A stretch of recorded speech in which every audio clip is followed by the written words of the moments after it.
Bonjour, Franck Delbossio. On se retrouve pour notre émission Les acteurs de l'innovation de la ville intelligente Mac Paris-Saclay, et toujours au sein du loft d'Orsay, le loft innovant d'Orsay.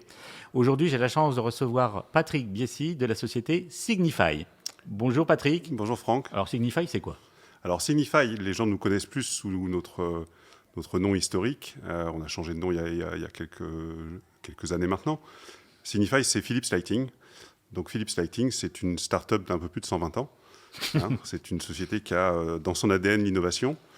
Alors c'est de l'innovation à la fois d'innovation technologique. C'est pour le coup, ces 10 dernières années, beaucoup de transformations dans le métier de l'éclairage. On l'a tous vu en tant que particulier. On n'achète plus de lampes à incandescence, on achète des lampes LED. Et donc cet accompagnement pour notre métier, c'est une transformation vers de la lumière électronique. Donc énormément d'innovation, c'est dans l'ADN de l'entreprise, comme je le disais. Ça parle peut-être pas, mais près de 16 000 brevets. Mais en dehors de ces brevets technologiques, c'est aussi de l'innovation d'usage. On va avoir besoin de s'orienter vers l'usager, que ce soit un usager particulier comme un usager professionnel. Une grande intervention dans le monde de la lumière, à la fois en largeur et en profondeur. On fabrique des composants jusqu'à des solutions. Et puis on va éclairer le domicile jusqu'à des sites industriels, des l'éclairage bureaux, public dans les communes. et puis l'éclairage public dans les communes. Voilà. Donc comment est-ce que, dans ce domaine, on va pouvoir apporter l'innovation d'usage? Quelques exemples simples, un petit peu en marge, juste pour faire comprendre, par exemple. Aujourd'hui, la lumière électronique, facilement, nous permet de faire ce qu'on a tous fait quand on était gamin avec une lampe torche. On faisait un peu de morse, alors on ne connaissait pas de morse, voilà. Ce qu'on a tous vu, et ceux qui le faisaient vraiment, c'est ces navires de guerre dans le Pacifique qui communiquaient entre eux en morse.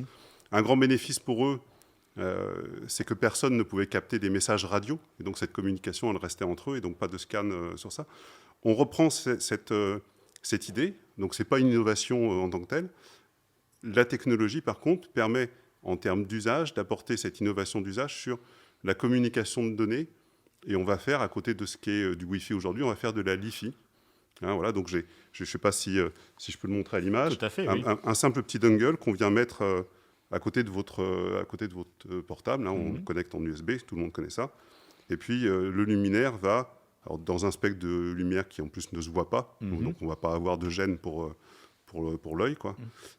Donc on va communiquer et interagir entre le PC et le luminaire en scintillement lumineux de type Morse, mais avec beaucoup plus de fréquences, et voilà, on transmet de la donnée sur ça. Un autre exemple, on est malheureusement tous, dans cette pandémie, très gênés par un virus qui nous embête, donc on a appris à vivre avec. Absolument.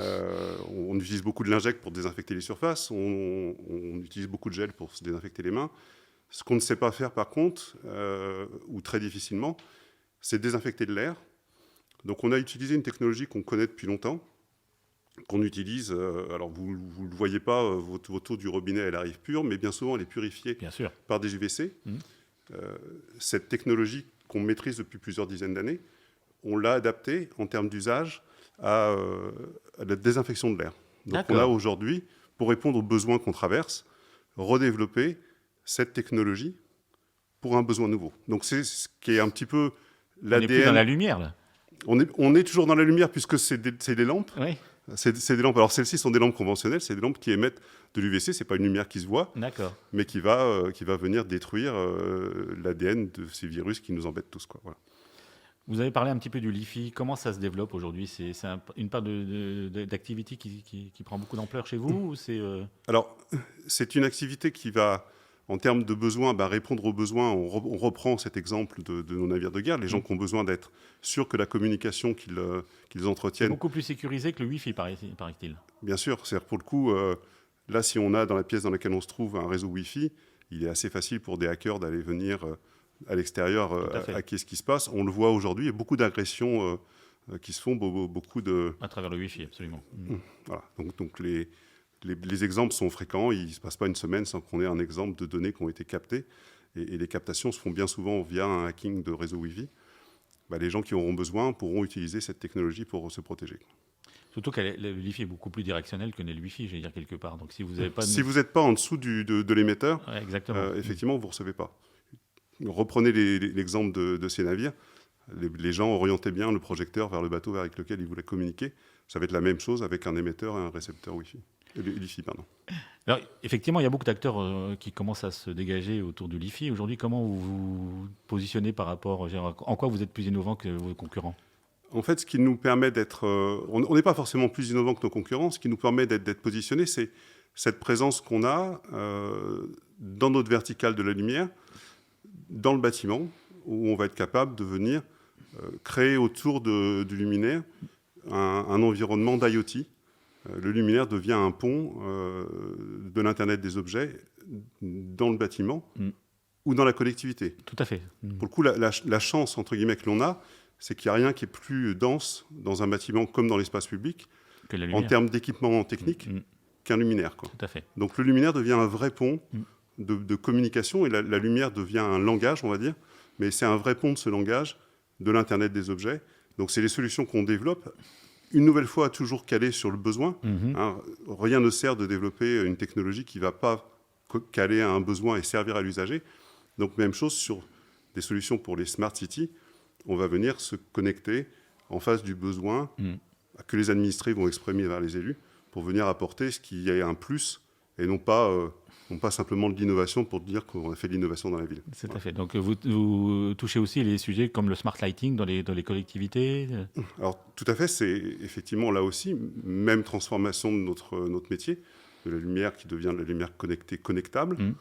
Et derrière, on va venir adjoindre ce qu'il faut pour que la lumière ait son usage le plus smart possible, on va dire. Hein. Bon, bien sûr, avec de la LED, on fait de l'économie d'énergie.